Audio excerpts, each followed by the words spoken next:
Hi, I'm Olivia. At 32, I never imagined my life would become this successful or this complicated. When I married James 8 years ago, I thought I'd hit the jackpot, not just because of his family's wealth, but because we genuinely clicked. Together, we helped his father, Richard, expand the family business from a modest $10 million company to a $50 million empire. The quarterly numbers are impressive, Olivia. You and James make quite the team. My father-in-law's approval meant everything. We learned from the best. I smiled, watching my twins Emma and Ethan playing in his office. At 8, they already loved visiting the company. Grandpa, look what I drew for the new logo. Emma held up her crayon drawing. That's my future CEO. Richard beamed, hanging it on his wall alongside real company artwork.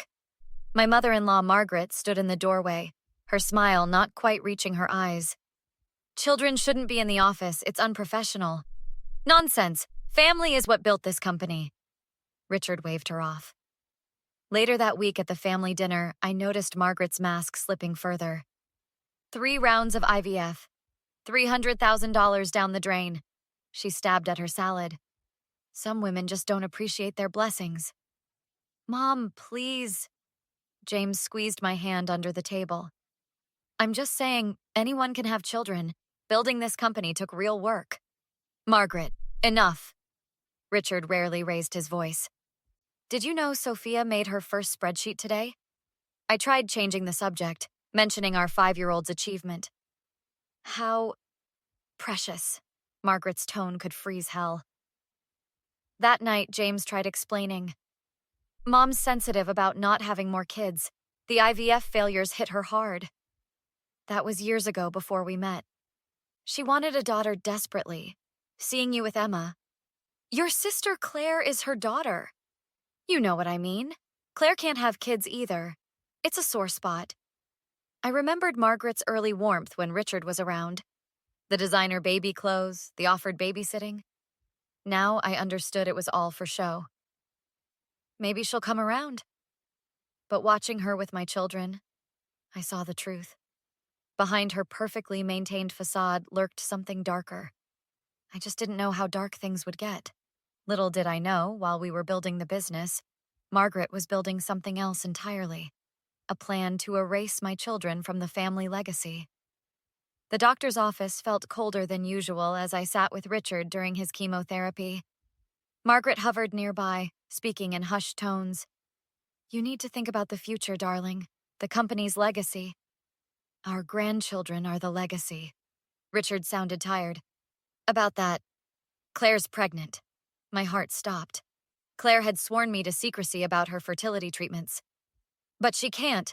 Surrogate, due in 7 months. Margaret smiled triumphantly. A true blood heir. Later that week, Benjamin, the family lawyer, called me. Something's not right with these amendments. I wanted you to know. What amendments? The inheritance structure? Margaret brought paperwork? Does James know? She claimed you both agreed. 15 million redirected to a trust for Claire's unborn child. My hands shook. Claire isn't pregnant. What? Her last IVF failed 2 weeks ago. I drove her to the clinic myself. That evening, James's brother Michael showed up at our door. You need to hear this. Remember Catherine? James's first wife? They divorced before I met him. Margaret drove her away. Same playbook. Started with excluding her from family events, then convinced Richard she was after the money. But Catherine never had kids. Because Margaret told everyone Catherine had an abortion. It was a miscarriage. I felt sick. Why are you telling me this? Found these in Mom's study. She's been tracking your kids' trust funds. The documents showed transfers, slow and systematic. She's bleeding their accounts dry? Worse, setting it up to look like you're stealing. She did the same to Catherine, almost got her arrested. My phone buzzed. Benjamin again. The changes, they're extensive. Your children are listed as non-blood relatives. All assets redirected to Claire's future offspring. She's using Richard's cancer. He's not thinking clearly. The medications. I heard Margaret's voice from my memory. Building this company took real work. Benjamin, pull the records. Every change since Richard's diagnosis. Already did. You need to see these signature dates. The pieces clicked. Every major change happened after Richard's strongest medications. She'd been waiting for his bad days. One more thing, Michael added. Mom's been meeting with Claire every Tuesday. Claire's therapy days.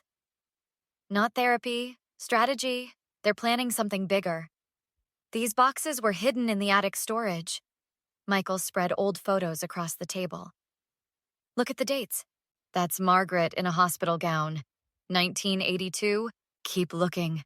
A birth certificate caught my eye. Sarah Elizabeth Porter, given up for adoption. Mom's biggest secret, Claire whispered. She had a baby right after college. Her career was taking off, Michael explained. Corporate world in the 80s wasn't kind to single mothers. All these years crying about infertility. Pure manipulation, Claire slammed her hand down. She made me feel broken, spent a fortune on my treatments, when she could have had more children naturally, I finished. James burst through the door, face pale. You need to see this. Mom's been emailing our extended family for months. The emails painted me as a gold digger, my children as spoiled brats destroying the company's reputation. She claimed I'm embezzling money for their private school? It gets worse, James scrolled down. She told Aunt Patricia our kids aren't even mine. That's why nobody showed up to Emma's birthday. Claire pulled out her phone. Remember those Tuesday meetings? I recorded them. The recording played. Once Richard's gone, we'll fix this mistake. Those brats won't see a dime. That's why you've been playing along? Michael asked. Had to know how far she'd go. But this morning... What? She wants me to testify that Olivia abuses the kids. James kicked a chair. I'll kill her. We have something better. I pulled out Margaret's medical records. Complete fertility workup from 1985. Perfect reproductive health. After giving up Sarah? She chose to be sterilized. It's all documented. The IVF treatments. $300,000 of family money, all for show. Michael grabbed his keys. Catherine needs to know she wasn't crazy. First, we show Richard, James decided. Everything. He's still in recovery. Mom's counting on that. We move now, or those kids lose everything. Wait, Claire pulled out one last recording. Listen to what she said about Dad's cancer treatments. The boardroom fell silent as Richard stared at the birth certificate. A grandchild. All these years. There's more. I slid forward the medical records. No fertility issues? The IVF treatments were... a show, Claire finished. Just like my pregnancy. Margaret burst in, freezing at the sight of the documents. How dare you go through my personal... Private, like Sarah? Richard's voice shook. Our first grandchild? I did it for us. The company. For yourself. A new voice cut in. Sarah stood in the doorway, looking exactly like a younger Margaret. Hello, Mother. Impossible. Michael found me, explained everything. The money you spent on fake treatments, Richard growled, while our grandchild. I grew up in foster care. Sarah stepped forward. My adoptive parents died when I was 12. Margaret collapsed into a chair. I never knew. You never looked, Claire snapped. Too busy destroying other families. Claire, darling, everything I did was manipulation, those Tuesday meetings, recorded, every word. Benjamin entered with papers. The will stands as originally written. Any changes made during Richard's treatment are void. You're all ungrateful. Margaret started. Save it for the country club, Michael smirked. Oh, wait, they've seen the evidence too. What evidence? Your emails about me. I pulled out my phone. They reached the board members. The company stays with those who built it. Richard signed Benjamin's papers. Olivia, James, your children are my true legacy. You can't. Watch me. Sarah, would you like to meet your nieces and nephew? They're at the office, actually. Emma's giving them the grand tour. Following in her mother's footsteps, Richard smiled proudly. Security will escort you out, Benjamin told Margaret. Your club memberships have been revoked. My reputation is exactly what you deserve, Claire stood. I'm done being your puppet. Catherine sends her regards, Michael added. She's doing great, by the way. As Margaret was let out, Sarah picked up her birth certificate. Better late than never, right, Dad? Richard hugged her tight. Welcome home, daughter. What would you do if you discovered your mother-in-law deliberately gave up her own child for her career, but then spent years emotionally torturing other family members over their fertility? Would you expose her immediately, or gather evidence first like Olivia did? Share your thoughts in the comments below.